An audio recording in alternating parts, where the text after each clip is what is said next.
मनुष्य चाहे कितना भी प्रयास क्यों ना कर ले, कितना भी प्रयत्न क्यों ना कर ले, उसे अपने कर्मों का फल भोगना ही पड़ता है।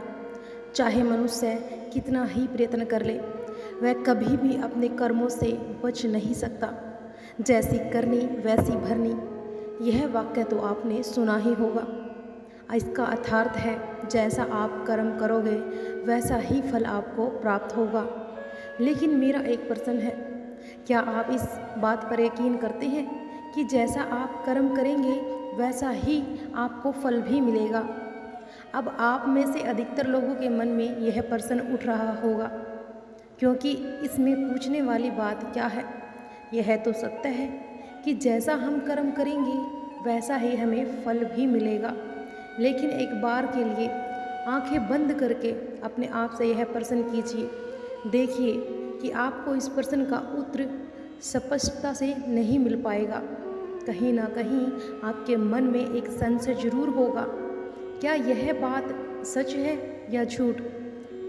दोस्तों, आज इस कहानी से हम समझेंगे कि कर्मों का खेल आखिर अच्छे कर्मों का फल अच्छा और बुरे कर्मों का फल बुरा कैसे होता है।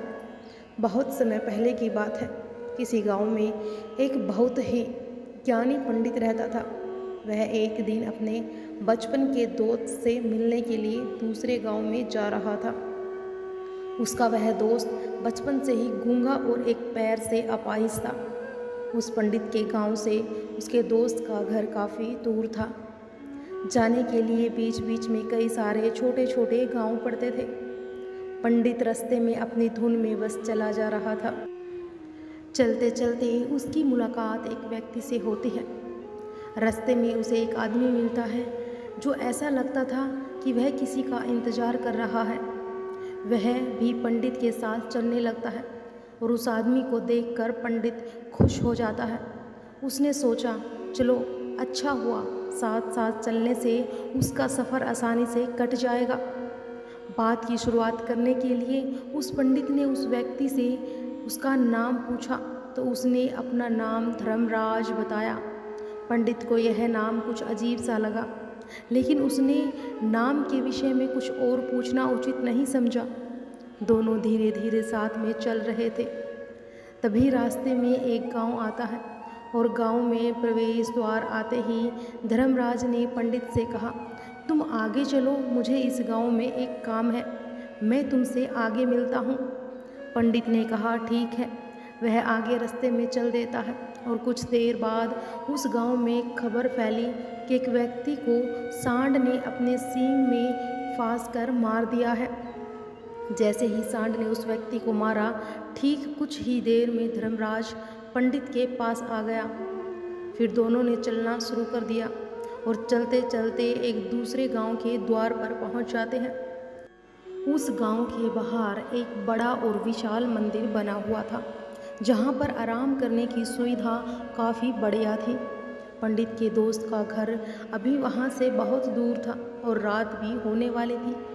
पंडित ने धर्मराज से कहा, रात होने वाली है, पूरे दिन चलते चलते तुम थक चुके हो और भूख भी लग रही है, तो यहाँ पर भोजन करके और यहीं पर विश्राम कर लेते हैं, फिर सुबह के समय आराम से आगे की यात्रा जारी करेंगे। धर्मराज ने कहा, ठीक है, मुझे इस गांव में किसी को कुछ ज़रूरी सामान देने जाना है, तुम भोजन करके आराम करो, मैं बाद में आकर भोजन कर लूँगा। इतना कहकर वहाँ से वह चला जाता है। उसके जाने की कुछ समय बाद, कुछ ही देर बाद धुआं उठता हुआ दिखाई देता है और देखते ही देखते पूरे गांव में आग लग जाती है। अब पंडित ने हैरानी से सोचा कि यह धर्मराज जहाँ भी जाता है वहाँ कोई ना कोई अनहोनी जरूर हो जाती है, कुछ तो गड़बड़ है उस व्यक्ति में। लेकिन पंडित ने रात्रि में धर्मराज से कुछ भी पूछना उचित नहीं समझा और वे दोनों सो गए और सुबह होते ही दोनों फिर से अपनी यात्रा शुरू कर देते हैं। कुछ देर चलने के बाद रास्ते में फिर से एक गांव आता है। धर्मराज ने पंडित से कहा, आप आगे चलिए, मुझे इस गांव में अपने मित्र से मिलने जाना है, अपने दोस्त से मिलने के बाद आगे रास्ते में मिलूँगा। यह कहकर धर्मराज वहाँ से चला गया, लेकिन पंडित इस बार आगे नहीं गया। वहीं खड़ा होकर धर्मराज को देखता रहा कि वह कहाँ जा रहा है और क्या करता है। तभी थोड़ी देर बाद लोगों की आवाज़ सुनाई देती है कि एक व्यक्ति को सांप ने काट लिया है और उसकी मृत्यु हो गई है। ठीक उसी समय धर्मराज फिर पंडित के पास पहुंच गया, लेकिन इस बार पंडित से रहा नहीं गया। उसने धर्मराज से पूछ ही लिया, तुम जिस भी गांव में जाते हो वहाँ कोई ना कोई अनहोनी शुरू हो जाती है, क्या तुम मुझे बता सकते हो यह ऐसा क्यों हो रहा है? धर्मराज ने कहा, पंडित जी, आप तो मुझे बहुत ज्ञानी मालूम पड़ते हैं, इसीलिए मैं आपके साथ चलने लगा, क्योंकि ज्ञानियों का साथ बहुत अच्छा होता है। परंतु आप अभी तक समझ नहीं पाए कि मैं कौन हूँ। पंडित ने कहा, मैं समझ गया हूँ, लेकिन मुझे कुछ शंका है। अगर आप ही अपना उपयुक्त परिचय दें तो मेरे लिए आसानी होगी। तब धर्मराज ने जवाब दिया कि मैं यमदूत हूँ और यमराज की आज्ञा से उन लोगों के प्राण हरण करता हूँ जिनकी उम्र पूरी हो चुकी है। हालांकि पंडित को पहले से ही इस बात की आशंका थी, फिर भी धर्मराज के मुंह से यह बातें सुनकर वह घबरा गया। लेकिन वह हिम्मत करके पूछता है कि अगर तुम सच में यमदूत हो तो मुझे बताओ, अगली मृत्यु किसकी है? धर्मराज ने जवाब दिया, अगली मृत्यु तुम्हारे उसी मित्र की है जिससे तुम मिलने जा रहे हो, और उसकी मृत्यु का कारण भी तुम ही बनोगे। यह बात सुनकर पंडित सहम गया और सोच में पड़ गया कि अगर सच में यह धर्मराज यमदूत हुआ तो उसकी बात भी सच होगी और उसके कारण मेरे बचपन के सबसे अच्छे मित्र की मृत्यु हो जाएगी। तो सबसे अच्छा तो यही होगा कि मैं अपने मित्र से मिलने ही ना जाऊं। कम से कम मैं उसके मरने का कारण तो नहीं बनूंगा। धर्मराज ने मुस्कुराते हुए कहा, तुम जो सोच रहे हो वह सब मुझे पता है, मगर तुम्हारे अपने मित्र से मिलने ना जाने से नियति तो नहीं बदल जाएगी। तुम्हारे मित्र की मृत्यु तो निश्चित है और वह अगले कुछ ही पलों में घटित भी होने वाली है। महाकाल के मुंह से ऐसी बातें सुनकर पंडित को झटका लगता है, क्योंकि महाकाल ने पंडित के मन की बातें पढ़ ली थी, जो कि एक सामान्य व्यक्ति के लिए कतई संभव नहीं था। अब पंडित को विश्वास हो गया कि धर्मराज सचमुच में यमदूत है। जब पंडित को यह पूर्ण विश्वास हो गया कि धर्मराज यमदूत हैं तो वह घबरा गए और अपने मित्र की मृत्यु का कारण नहीं बनना चाहते थे। इसीलिए वह पलटकर अपने गांव की तरफ वापस जाने लगे। लेकिन जैसे ही पंडित वापस जाने के लिए मुड़ा, उसने देखा उसका मित्र तेजी से उसकी तरफ चला आ रहा है, जो कि पंडित को देखकर अत्यंत प्रसन्न दिखाई पड़ रहा था। अपने मित्र के आने की गति को देखकर पंडित को ऐसा लगा कि जैसे उसका मित्र काफ़ी देर से उसका ही पीछा कर रहा है। लेकिन वह बचपन से ही गूंगा था, एक पैर से लंगड़ा भी था, इसीलिए ना तो वह पंडित को आवाज़ दे पाया था और ना ही उस तक पहुंच पा रहा था। लेकिन जैसे ही वह पंडित के पास पहुंचा, अचानक ही जमीन पर गिर पड़ा और तुरंत ही उसकी मृत्यु भी हो गई। पंडित हक्का बक्का होकर धर्मराज की ओर देखने लगा, जैसे कि वह पूछना चाहता है कि आखिर क्या हुआ।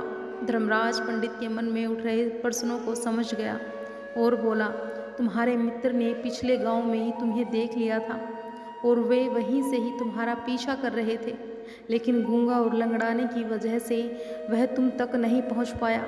उसने अपनी पूरी ताकत लगाकर तुम तक पहुंचने का प्रयास भी किया, लेकिन बुढ़ापे में बचपन जैसी ताकत नहीं होती है, इसीलिए दिल का दौरा होने के कारण उसकी मृत्यु हो गई है, क्योंकि वह तुमसे मिलने के लिए अपनी सीमाओं को तोड़कर तुम्हारे पीछे भाग रहा था।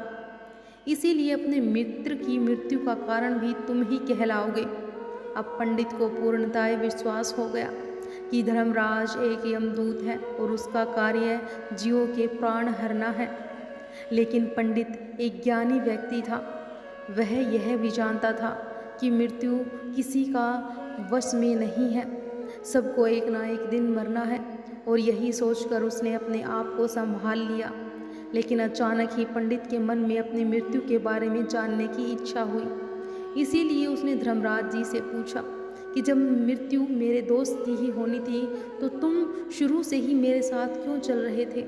यह प्रश्न सुनकर धर्मराज जोर से हंसा और बोला, मैं तो हर पल हर क्षण सभी के साथ चलता हूँ, किंतु लोग पहचान नहीं पाते हैं, क्योंकि लोगों के पास अपनी समस्याओं के अलावा किसी और व्यक्ति, वस्तु या घटना के बारे में सोचने या उसे देखने का समय ही नहीं होता है। पंडित ने कहा, तो तुम क्या यह बता सकते हो कि मेरी मृत्यु कब, कहाँ और कैसे होगी। महाकाल ने कहा, हालांकि किसी भी सामान्य जीव के लिए अपनी मृत्यु के बारे में जानना ठीक नहीं है। कोई भी व्यक्ति अपनी मृत्यु के बारे में जानकर दुखी हो जाता है। हालांकि तुम ज्ञानी व्यक्ति मालूम पड़ते हो और तुमने जिस तरीके से अपने मित्र की मृत्यु को सहन कर लिया है, उसे देखकर लगता है कि तुम अपनी मृत्यु के बारे में जानकर भी दुखी नहीं होंगे। महाकाल ने कहा, तो सुनो, तुम्हारी मृत्यु आज से ठीक 6 महीने बाद आज ही के दिन किसी दूसरे राज्य में फांसी लगने से होगी। और सबसे हैरानी की बात तो यह होगी कि तुम स्वयं ही खुशी से उस फांसी को स्वीकार कर लोगे। यह कहकर धर्मराज वहाँ से चले गए, क्योंकि अब धर्मराज के पास पंडित के साथ चलते रहने का कोई कारण ना था। इसके बाद पंडित ने अपने मित्र के शरीर का अंतिम संस्कार किया और यथाशक्ति उसके क्रियाकर्म करके अपने गांव वापस आ गया। लेकिन कोई व्यक्ति कितना भी ज्ञानी क्यों ना हो, अपनी मृत्यु के बारे में जानकर दुखी तो होता ही है और मृत्यु से बचने का कोई ना कोई उपाय खोजता है। तो पंडित ने भी वही किया। क्योंकि वह पंडित था, इसीलिए उसकी पहचान उस राज्य के राजा तक थी। पंडित ने सोचा कि राजा के पास कई सारे मंत्री हैं, वह मेरी मृत्यु से संबंधित समस्या का कोई ना कोई समाधान निकाल ही लेंगे। पंडित यह सब सोचता हुआ राज दरबार में पहुंच जाता है और राजा से सारी घटना के बारे में बताता है। अब राजा ने अपने मंत्रियों को सारी समस्या बताई, उनसे सलाह मांगी। अंत में सभी ने विचार विमर्श करके कहा, पंडित की बात सही है, उसकी मृत्यु भी 6 महीने बाद ही होगी। लेकिन मृत्यु तो तब होगी जब वह किसी दूसरे राज्य में जाएगा। यदि वह किसी दूसरे राज्य में जाए ही ना तो मृत्यु ही नहीं होगी। मंत्रियों की यह सलाह राज्य को भी सही लगी। इसके बाद पंडित के रहने की सारी व्यवस्था महल में ही कर दी गई और राजा के आदेश के बिना उस पंडित से किसी को भी नहीं मिलने दिया गया। लेकिन पंडित कहीं भी आ जा सकता था, ताकि पंडित को यह ना लगे कि वह राजा की कैद में है। परंतु पंडित डर के मारे स्वयं ही कहीं आता जाता नहीं था। धीरे धीरे महीने गुजरते गए और पंडित की मृत्यु का समय नज़दीक आने लगा। वह भी दिन आ गया जिस दिन पंडित की मृत्यु होनी थी। तो जिस दिन पंडित की मृत्यु होनी थी, उसकी एक रात पहले पंडित डर के मारे जल्दी ही सो गया, ताकि जल्दी से वह रात बीत जाए और अगला दिन आ जाए, ताकि उसकी मृत्यु टल सके। और यही सोचकर वह जल्दी से सो जाता है। लेकिन पंडित को नींद में चलने की बीमारी थी। अपनी इस बीमारी के बारे में वह स्वयं ही नहीं जानता था। फिर राजा, मंत्री या किसी वैद्य को इसके बारे में बताने का कोई प्रश्न ही नहीं उठता था। पंडित अपनी मृत्यु को लेकर बहुत चिंतित था और वह पिछले कई दिनों से ठीक से सो भी नहीं पा रहा था। नींद में चलने की बीमारी भी तभी होती है जब व्यक्ति ठीक से सो नहीं पाता है। उस रात पंडित को नींद में चलने का दौरा पड़ा। वह उठा और महल से निकलकर अस्तबल में गया, और क्योंकि पंडित राजा का खास मेहमान था, इसीलिए किसी भी पहरेदार ने उसे नहीं रोका और ना ही किसी तरह की कोई पूछताछ की। अस्तबल में पहुंचकर वह सबसे तेज चलने वाले घोड़े की पीठ पर सवार होकर नींद में ही अपने राज्य की सीमा से बाहर दूसरे पड़ोसी राज्य में चला गया।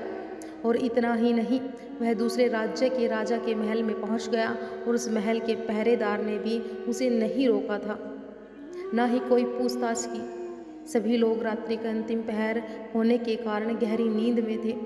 वह पंडित सीधे राजा के सैन्य कक्ष में पहुंच गया, जहां राजा और रानी सो रहे थे। वह पंडित वहीं जाकर सो गया और सुबह हुई तो राजा ने पंडित को रानी के बगल में सोया हुआ देखा। तो राजा क्रोधित हो गए और राजा ने पंडित को कैद करने का आदेश दे दिया। पंडित गिरफ्तार हो गया, लेकिन पंडित को बड़ा अचंभा हुआ। उसे तो कुछ समझ ही नहीं आ रहा था कि आखिर वह दूसरे राज्य में और राजा के सैन्य कक्ष में पहुंचा कैसे। लेकिन उसकी यह सब सुनने वाला कोई नहीं था। अगली सुबह राजा ने पंडित को दरबार में पेश करने का आदेश दिया। कुछ देर बाद पंडित को दरबार में लाया गया। पंडित को देखते ही राजा इतना आग बबूला हो गया कि उसे फांसी पर चढ़ा देने का हुक्म सुना दिया। फांसी की सजा सुनकर पंडित कांप गया, लेकिन फिर भी थोड़ी सी हिम्मत जुटाकर राजा से बोला, महाराज, मैं नहीं जानता कि मैं राजमहल तक कैसे पहुंचा। मैं यहाँ भी नहीं जानता कि आपके सैन्य कक्ष तक मैं कैसे आया और आपके महल के किसी पहरेदार या सैनिक ने मुझे क्यों नहीं रोका। मैं इतना जरूर जानता हूँ कि आज मेरी मृत्यु होनी थी और वह होनी भी जा रही है। राजा को यह बात थोड़ी अजीब लगी। उसने पंडित से पूछा, तुम्हें कैसे पता कि आज तुम्हारी मृत्यु होने वाली है? राजा के इस प्रश्न के जवाब में पंडित पिछले 6 महीने का सारा वाक्य राजा को सुना देता है और बोला, महाराज, मेरा क्या, किसी भी सामान्य व्यक्ति में इतना साहस नहीं है कि वह राजा के सैन्य कक्ष में राजा की उपस्थिति में रानी के साथ सो जाए। अब राजा को पंडित की बात पर थोड़ा तर्क दिखाई पड़ा, परंतु उसने सोचा कि वह मृत्यु से बचने के लिए धर्मराज और उसके द्वारा अपनी मृत्यु की भविष्यवाणी की कहानी बना रहा है। इसीलिए राजा ने पंडित से कह दिया, यदि तुम्हारी बात सत्य है और आज तुम्हारी मृत्यु का दिन है, जैसा कि यमदूत धर्मराज ने तुमसे कहा था, तो आज तुम्हारी मृत्यु का कारण मैं नहीं बनूंगा। लेकिन यदि तुम्हारी बात झूठी निकली तो निश्चित ही आज तुम्हारी मृत्यु का दिन होगा ना, क्योंकि जिस राज्य से पंडित आया था उस राज्य का राजा इस राज्य का मित्र था। इसीलिए इस राजा ने तुरंत अपने 2 सैनिकों के पड़ोसी राज्य के पास भेजकर पंडित जी की बात की सत्यता का प्रमाण मांगा। सैनिक भेजे गए और सैनिक शाम तक लौट आए। उन्होंने राजा को बताया कि महाराज, पंडित जो कुछ भी कह रहा है वह सब सत्य है। पड़ोसी राज्य के राजा ने पिछले 6 महीने से पंडित की रहने की सारी व्यवस्था अपने महल में ही कर रखी थी। अब पंडित राजा का खास मेहमान था। कल शाम आखिरी बार पंडित से उसके कक्ष में मिले थे और उसके बाद यह इस राज्य में कैसे पहुंच गए, इसकी जानकारी किसी को भी नहीं है। इसीलिए उस राज्य के राजा के अनुसार पंडित को फांसी की सज़ा देना ठीक नहीं है। लेकिन राजा के सामने एक नई समस्या थी। उसने बिना पूरी बात जाने ही पंडित को फांसी की सज़ा सुना दी। इसीलिए अगर पंडित को फांसी नहीं दी जाती है तो राजा के वचन का अपमान हो जाएगा, लेकिन अगर राजा की बात मान रखी जाए तो बेवजह एक निर्दोष व्यक्ति की मौत हो जाएगी। अब राजा ने अपने सभी मंत्रियों से इस बारे में सुझाव मांगा तो मंत्रियों ने राजा को सुझाव दिया कि महाराज, पंडित को एक कच्चे सूत के धागे से फांसी लगवा दी जाए। इससे आपके कथन का भी मान रह जाएगा और कच्चे सूत के धागे से पंडित को फांसी भी नहीं लगेगी, उसके प्राण भी बच जाएंगे। तो राजा को मंत्रियों का यह सुझाव पसंद आया। उसने ऐसे ही करने का आदेश दे दिया। पंडित के लिए कच्चे सूत के धागे से फांसी का फंदा बनाया गया और नियम के अनुसार पंडित को फांसी पर चढ़ाने जाने लगे। अब सभी लोग बहुत खुश थे कि ना तो पंडित मरेगा और ना ही राजा का वचन खाली जाएगा। पंडित को भी पूर्ण विश्वास था कि वह सूत के धागे से तो उसकी मृत्यु ही नहीं हो सकती। पंडित उस पर चढ़ने के लिए तैयार हो गया, जैसा कि धर्मराज ने भविष्यवाणी की थी कि तुम खुद ही अपनी फांसी को स्वीकार करोगे। लेकिन जैसे ही पंडित को फांसी दी गई, सूत का धागा तो टूट गया, लेकिन टूटने से पहले उसने अपना काम कर दिया। पंडित के गले की एक नस सूत के धागे से झटके से कट चुकी थी। पंडित जमीन पर तड़प तड़प रहा था। उस पल उसके गले से खून की फुहार निकल रहे थे और देखते ही देखते पंडित का पूरा शरीर पूरी तरह से शांत हो गया और सभी लोग आश्चर्यचकित थे कि पंडित को मरता हुआ देख रहे थे। किसी को विश्वास ही नहीं हो रहा था कि कच्चे सूत के धागे से भी किसी इंसान की मृत्यु हो सकती है। लेकिन घटना तो घट चुकी थी। नियति ने अपना काम कर दिया और धर्मराज की भविष्यवाणी भी सच हो चुकी थी। श्रीमद् भगवद गीता में भगवान श्री कृष्ण ने कहा है कि जो होना होता है वह होकर ही रहता है। हम चाहे कितनी भी सावधानी क्यों ना बरतें, कितने भी उपाय क्यों ना करें, लेकिन घटना और घटना की पूरी प्रणाली पहले से ही तय होती है, जिसे थोड़ा सा भी इधर उधर नहीं किया जा सकता। इसीलिए ईश्वर ने हमें भविष्य जानने की क्षमता नहीं दी है, ताकि हम अपने जीवन को ज़्यादा बेहतर तरीके से जी सकें। यही बात उस पंडित पर भी लागू होती है। अगर पंडित ने महाकाल से अपनी मृत्यु के बारे में ना पूछा होता तो 6 महीने तक राजा के महल में कैद रहकर डर डर कर जीने की बजाय ज़्यादा बेहतर जीवन जीता। अपने आज के इस वीडियो में आपने क्या सीखा है वह मुझे कमेंट में ज़रूर बता सकते हैं। इसी के साथ उम्मीद है कि आपको आज की वीडियो पसंद आई होगी, और वीडियो को उस इंसान को शेयर करें जिसे यह कहानी सुनने की ज़रूरत है, और उसी के ठीक बाद चैनल को सब्सक्राइब जरूर कर लीजिएगा। कमेंट में हर हर महादेव जरूर लिखिएगा। हर हर महादेव भक्तों।